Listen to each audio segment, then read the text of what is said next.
오늘 하나님 말씀은 신약성경 요한복음 13장입니다. 요한복음 13장 3절부터 15절까지입니다. 제가 봉독해 드립니다.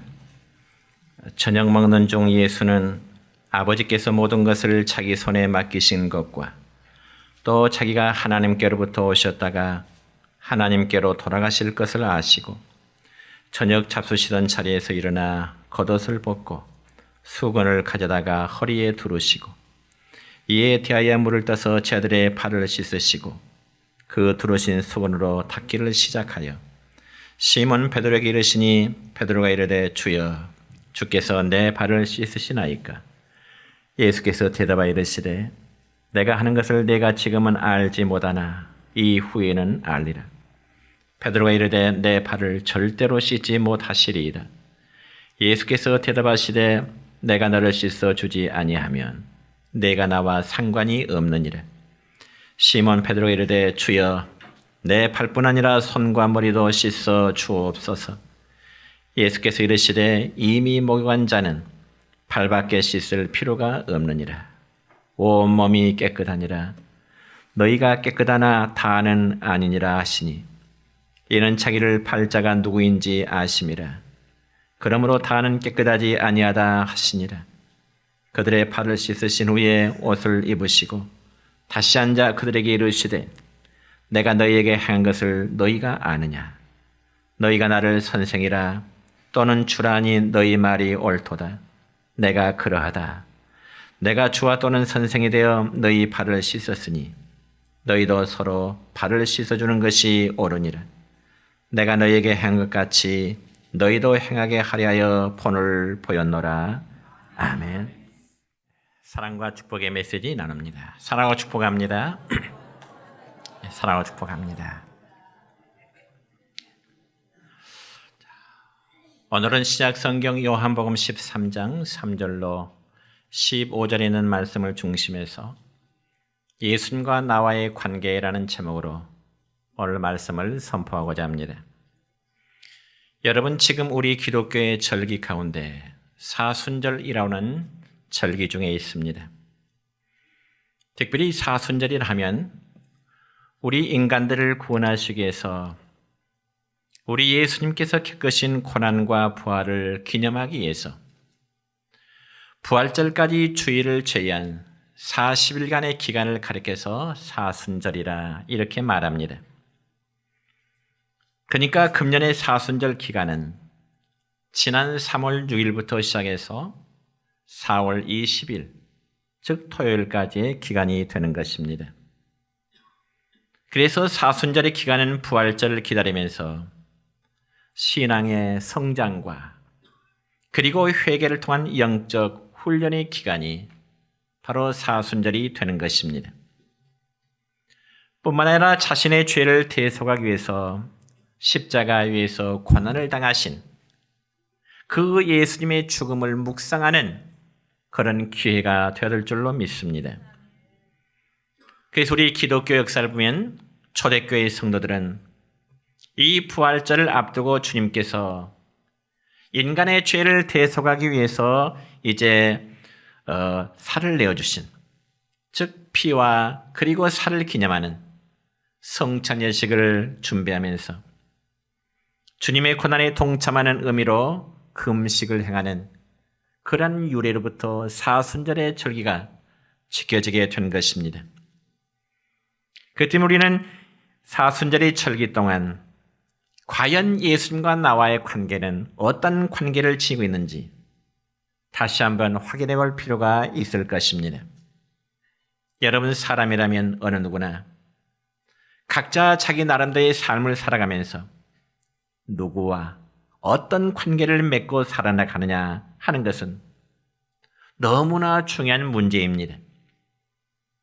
그래서 어떤 사람과 좋은 인맥을 맺음으로 인해서 그가 세상적인 행복을 누리는 사람이 있는가 하면 또 반대로 잘못된 인맥을 맺음으로 인해서 오히려 불행을 당하는 경우들도 종종 있게 되는 것입니다. 그래서 우리 인간에게는 반드시 좋은 관계성을 맺어야 할 분이 계시는데 그분은 바로 하나님의 아들이신 예수 그리스도 곧 우리의 주님이심을 믿으시기를 축원합니다. 그래서 예수님과 관계를 맺는 사람에게는 구원이 있고요. 반대로 예수님과의 관계성을 맺지 못하는 사람은 반드시 멸망 곧 하나님의 심판이 있다는 사실을 믿으시기를 바랍니다. 그러므로 이 세상에서 가장 불행한 사람은 우리 주님으로부터 너는 나와 아무런 상관이 없느니라 어쩌면 이러한 음성을 듣는 사람입니다. 그래서 오늘 본문의 말씀을 보면 예수님께서 십자가에 달리시기 하루 전날인 즉 목요일 밤 마가의 다락방에서 있었던 사건을 기록하고 있습니다. 첫째는 제자들의 발을 씻기신 예수님이십니다. 여러분 신약성경 누가복음 22장의 말씀을 보면 예수님께서는 제자들과 함께 마가의 다락방에서 최후의 만찬을 나누시게 되었습니다. 그런데 제자들이 예수님과의 만찬의 애식이 거의 끝나갈 무렵에 제자들끼리 서로 다툼이 벌어졌습니다. 그리고 그 다툼의 원인은 자기들 중에 누가 제일 크냐고 하는 그런 문제였습니다. 한마디로 제자들 중에 서열이 누가 가장 우선이고 누가 가장 나중이냐는 서열 문제로 인한 다툼이 있었다는 말입니다. 그러니까 예수님은 제자들과 함께 최후의 만찬을 나누시면서 자신이 찢겨질 살과 그리고 피의 의미를 말씀하셨는데 제자들은 바로 그런 자리에서 우리 가운데 누가 가장 높으냐 서열의 문제로 다툼을 갖게 되었다는 것입니다. 참으로 섬김의 도를 주님은 살아난 제자들에게 몸소 보이셨는데 그게 바로 제자들의 발을 씻겨주는 모습이 기록되어 있습니다. 그래서 오늘 본문의 말씀 가운데 4절부터 5절까지의 말씀은 이렇게 기록됩니다. 시작. 저녁 잡수시던 자리에서 일어나 겉옷을 벗고 수건을 가져다가 허리에 두르시고 이에 태아에 물을 떠서 제자들의 발을 씻으시고 그 두르신 수건으로 닦기를 시작하여 아멘. 그러니까 예수님께서는 제자들의 그 다툼을 진정시키신 후에 제자들의 발을 하나씩 제자들의 발을 씻겨 주신 것입니다. 그리고 이제 수제자 베드로의 차례가 되자 예수님은 베드로에게 말씀하십니다. 베드로야, 네 발을 이리 내놔라. 네 발을 이리 내밀라. 그러면 과연 그때 제자 베드로의 반응이 과연 어떠했을까요? 본문 6절 첫 부분에 하반절의 말씀을 보니까 이렇게 기록됩니다. 주여, 주께서 내 발을 씻으시나이까? 여러분 이 말씀을 조금 실감나게 표현하자면 주님이 제 발을 씻으신다니요. 그런 뜻입니다. 그러고 나서 8절 첫 부분의 말씀을 보니까 베드로가 이르되 내 발을 절대로 씻지 못하시리라.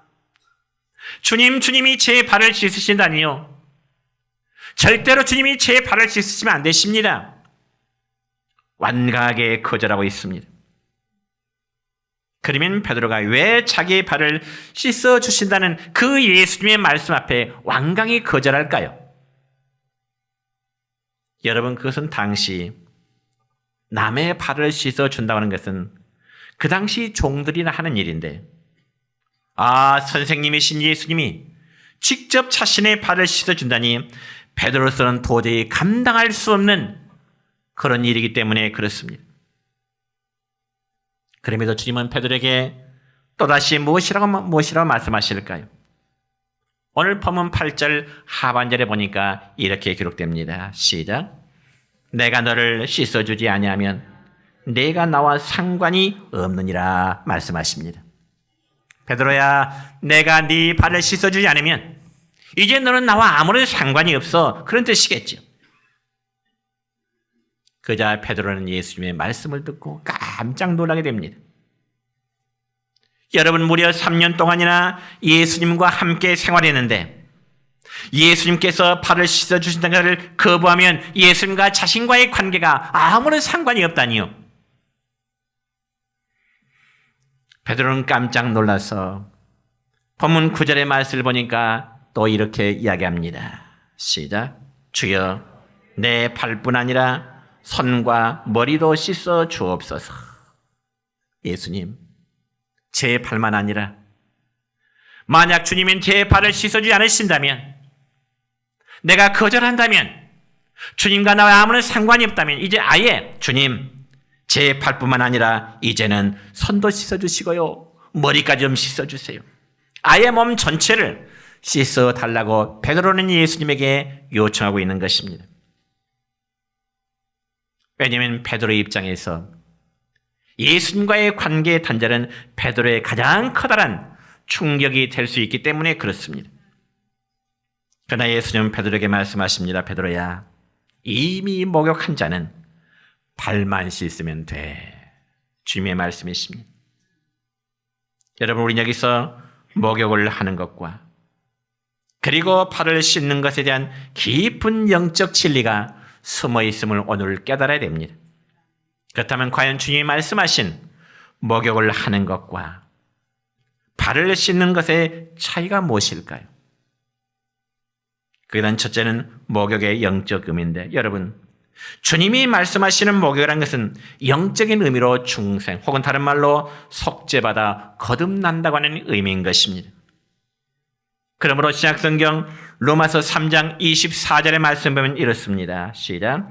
그리스도 예수 안에 있는 속량으로 말미암아 하나님의 은혜로 값없이 의롭다 하심을 얻은 자 되었느니라. 아멘. 사랑하는 성도 여러분이여, 저와 여러분, 우리 모두는 본래 더러운 죄인이었지만 하나님의 아들이신 예수님이 우리 대신 십자가에 피를 흘려 죽으심으로 그 사실을 우리가 믿음으로 받아들이면 우리의 모든 죄가 용서받게 됨을 믿으시기를 축원합니다. 그리고 하나님은 저와 여러분을 의롭다고 인정해 주시고요, 하나님의 자녀가 되는 과정, 이게 바로 목욕을 한다고 하는 영적 의미인 것입니다. 여러분, 이 속죄에는 두 가지의 성질이 내포되어 있습니다. 여러분, 골로새서 2장 13절의 말씀 보니까 하나님께서 우리의 모든 죄를 사하신다, 이렇게 말씀하시고요, 히브리서 10장 14절의 말씀을 보면 영원히 온전하게 하신다고 그렇게 말씀하고 있습니다. 즉, 다시 말씀드려서 예수 그리스도의 피 흘리심은 우리의 모든 죄를 사하시고 이 죄는 영원히 완전하게 다 사하신다는 이런 말씀인 것입니다. 그러니까 우리가 예수님의 피로 한번 속죄받고 의롭다함을 받아 하나님의 자녀로 다시 태어난 사람들은 모든 죄가 영원히 용서받았음을 믿으시기를 축원합니다. 그러므로 하나님께서 우리 죄인들을 용서하시는 속죄의 사랑은 예수님께 단 한 번 십자가에서 피 흘림으로 완전하게 해결되어진 것입니다. 그래서 누구라도 예수님을 믿는 순간 단 한 번으로 끝나게 되는 것입니다. 예수의 피는 한 번의 죽으심으로 모든 사람의 죄를 영원히 완전케 하신 것입니다. 그 다음에 그러면 발을 씻는다는 또한 의미는 무엇일까요? 두 번째로 팔 씻음의 영적 의미인데, 여러분, 목욕한 자도 날마다 더러워진 발을 우리가 씻듯이 하나님 앞에서 매일매일 우리의 삶이 회개하는 생활을 의미하는 것입니다. 여러분, 우리는 매일 발을 씻죠. 그렇지 않으면 냄새가 나게 될 것이고 때로는 발에 무좀이 생기게 되겠죠.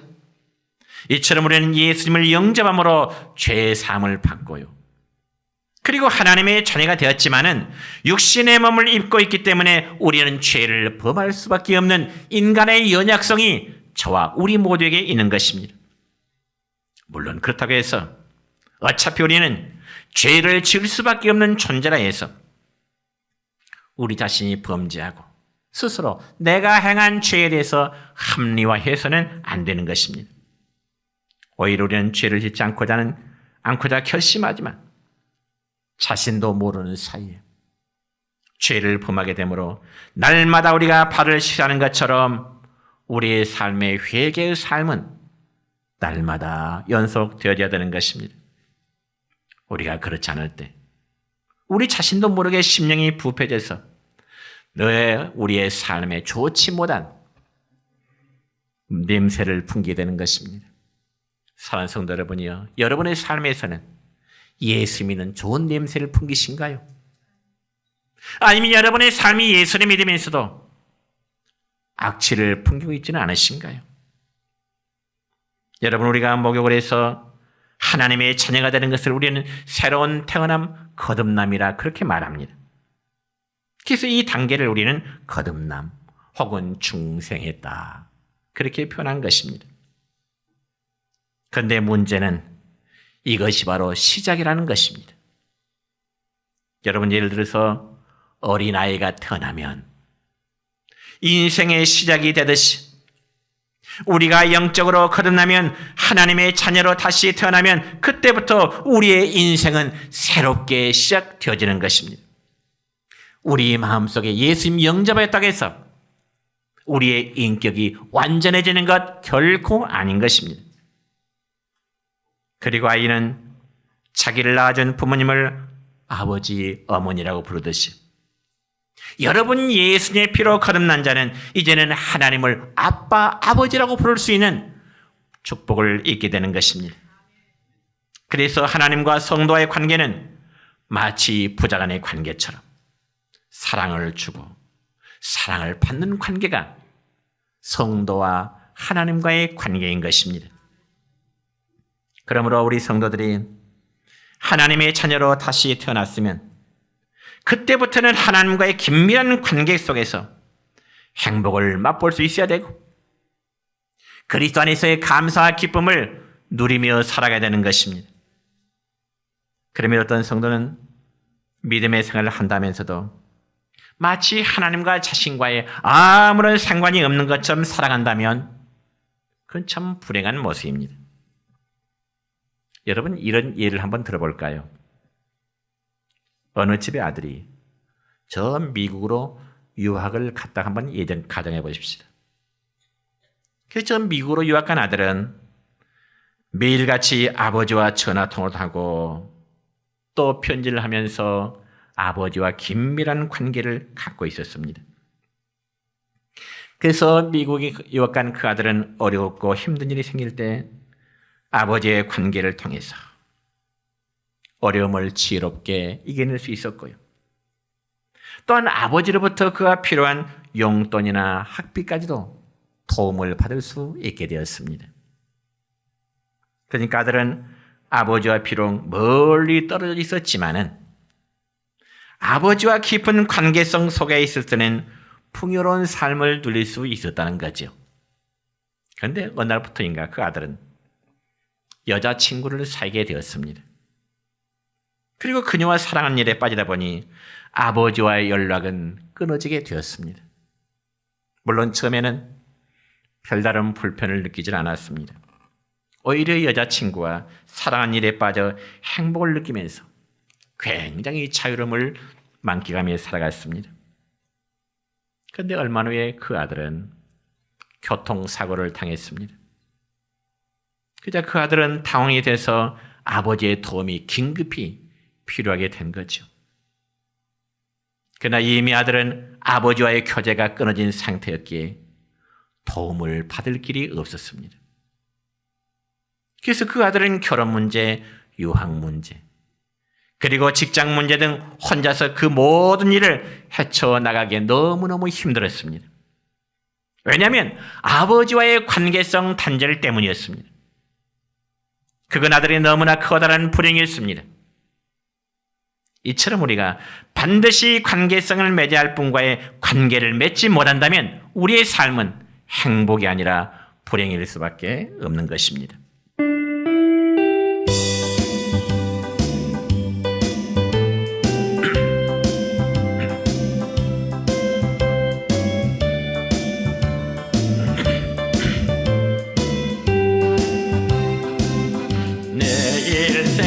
낮아도록 주지하리. 주 내게 기쁨 주네 주리하리. 전국길에 검은 폭풍 몰려올 때도 주 나를 놓지 않네 주리하리. 주는 내 친구 진실한 친구 세상 끝까지 주리하리. 전국길에 검은 폭풍 몰려올 때도 주 나를 놓지 않네 주리하리.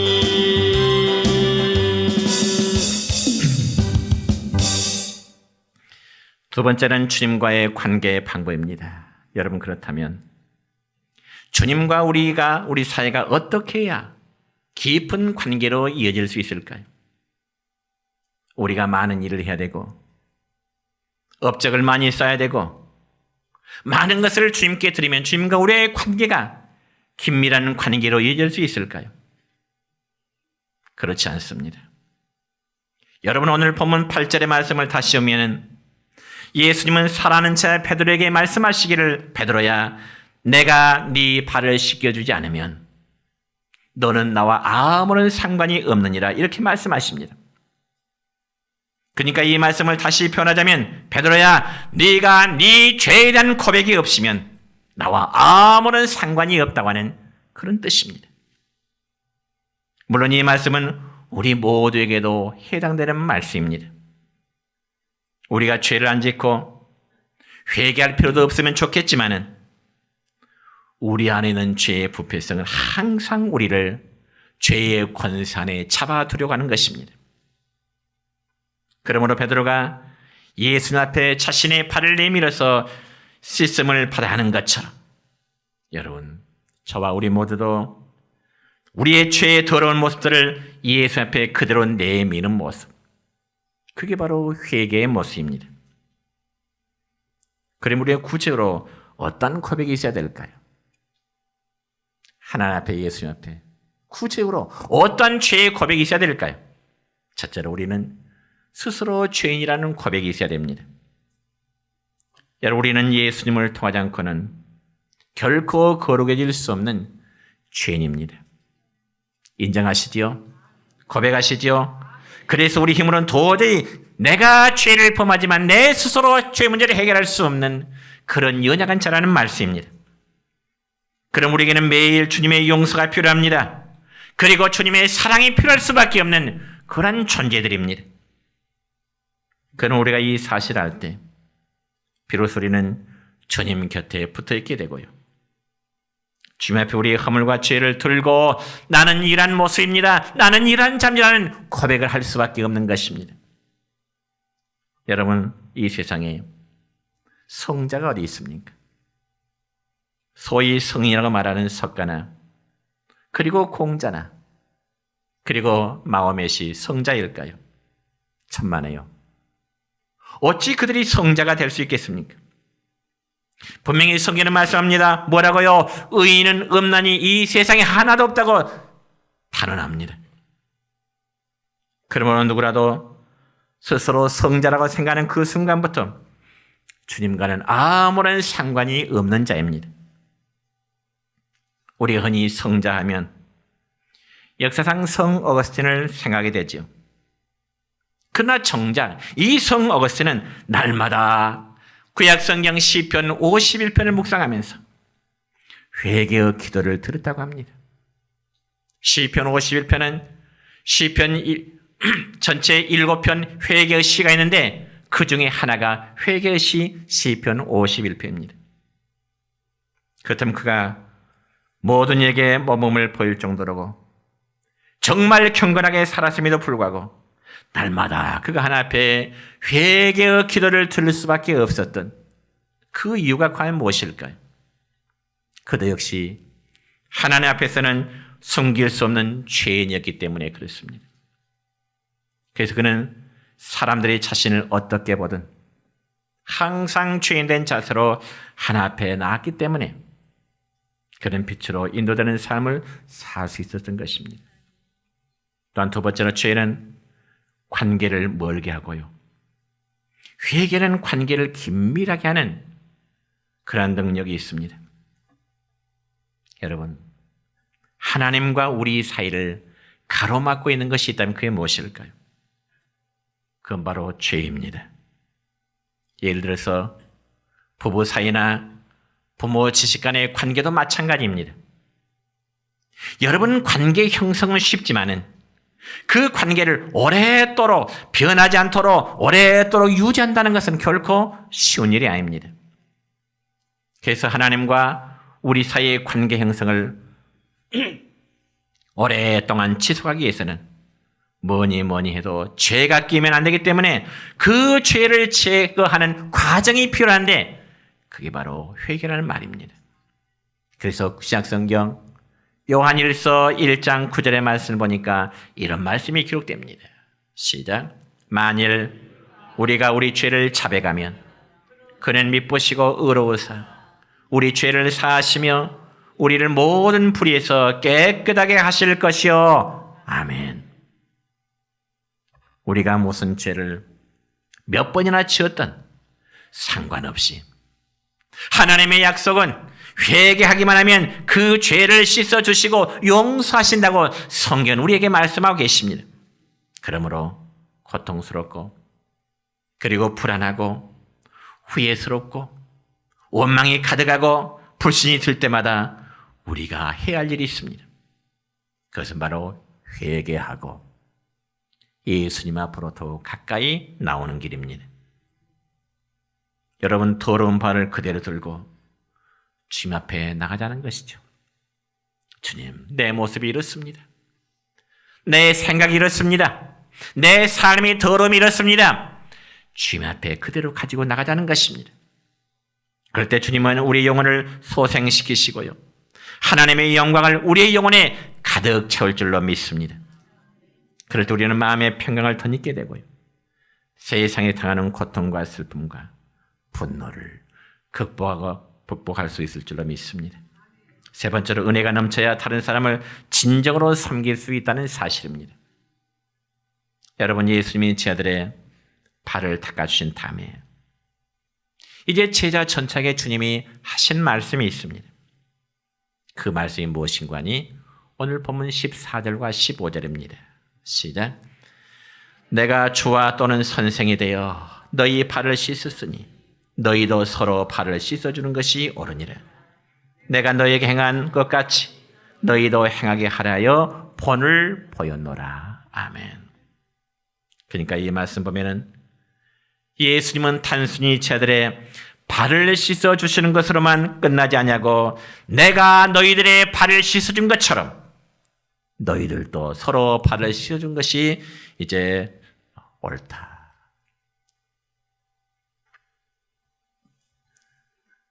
성도 여러분이요, 사람이 사랑에 대해서 갖는 태도를 흔히 세 가지 유형이 있습니다.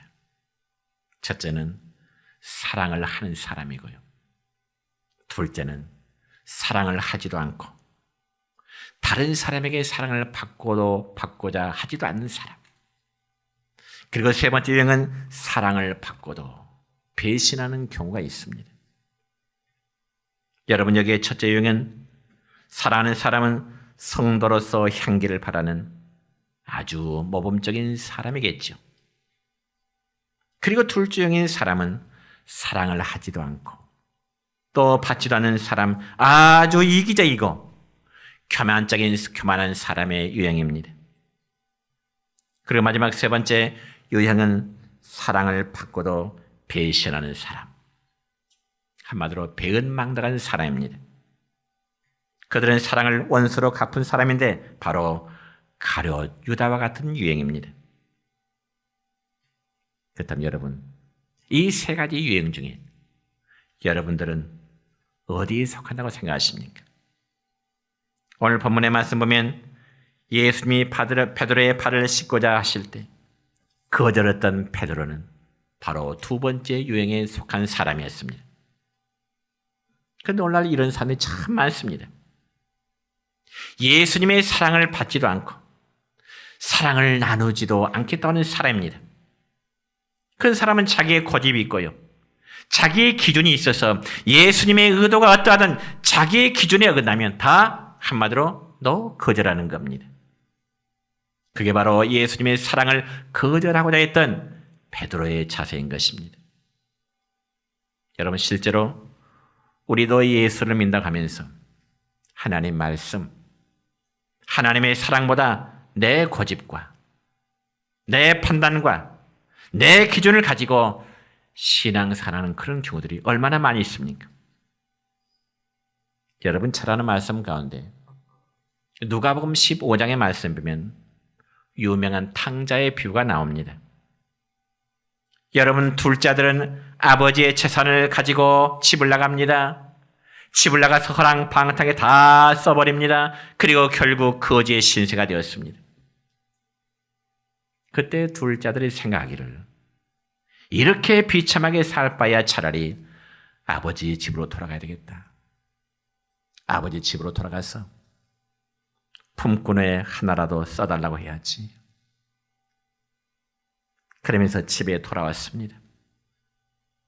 근데 아버지는 놀랍게도 재산을 가지고 허랑방탕에 다 써버리고 빈털터리 거지의 모습으로 돌아온 그 아들을 위해서 목에 금목걸이를 걸어주고 새 신을 신고 아름다운 채색 옷을 입혀주고 살찐 송아지를 잡아서 이웃 사람들을 불러서 큰 잔치를 열어주었습니다. 그러면 아버지의 그 같은 사랑 앞에 아들은 어떠한 자세로 대해야 될까요? 비록 염치 없고 그리고 뻔뻔스럽지만은 아버지의 사랑과 베푸는 그 은혜를 감사함으로 받으면 되는 것입니다. 그리고 아버지가 사랑을 보실 때 눈물을 흘리며 감사하고 염치 불구하고 받아들이면 되는 것이죠. 왜요? 아들이기 때문에 그렇습니다. 그러면서 둘째 아들이 끝까지 고집 부리면서, 아버지, 나는 아버지의 사랑을 받을 만한 자격이 없어요. 아버지가 이러시면 저 곤란합니다. 나는 하나의 아버지 집의 품꾼으로, 일꾼으로 좀 사용해 주세요. 이렇게 사용하고 신것을 다 벗어서 내놓는다면 어떻겠어요? 아버지의 사랑을 배신하는 행위가 되는 것입니다.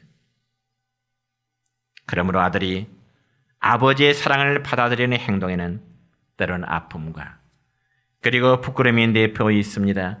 그럼에도 불구하고 아버지의 사랑을 받아들이는 것이 겸손인 것입니다. 저도 강단에 설 때마다 때로는 목사답지 못한 제 모습을 보고 종종 이제 한탄할 때가 많습니다. 성도들은 우리 사랑하십시다. 서로 섬기십시다.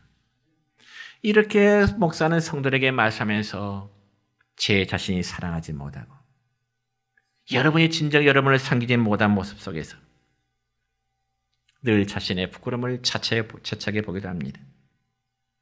그러면서 스스로 생각하기를, 어떻게 얼굴 들고 강단에서 설교할 수 있나, 스스로 하나 부끄러운 마음을 가져볼 때가 많습니다. 성도 여러분요, 목사인 저는 여러분에게 믿음의 본을 보이지 못하고 있습니다. 때로는 허물이 많고요, 자격이 부족한 자입니다. 그럼에도 불구하고 하나님은 저를 사용해 주신 것이 하나님의 은혜로 이 사명 감당하는 줄 믿습니다. 여러분, 이제 말씀했습니다. 요한복음 21장에 보니까 주님께서는 베드로에게 네가 나를 사랑하느냐 물으십니다. 베드로야, 너 나 사랑하니? 그때 베드로의 대답은, 예, 제가 주님 사랑합니다. 그러면 내 양을 먹이라. 사명을 주시죠. 그것은 바로 주님과의 깊은 사랑의 관계 속에서 그 은혜로 일을 하라고 하는 의미입니다. 바라기는 우리 성도들이 항상 주님과의 관계가 아름답게 지속되어서 우리 각자에게 맡겨진 사명이 잘 감당하는 우리 모든 성도 여러분 되시기를 주님의 이름으로 축원합니다.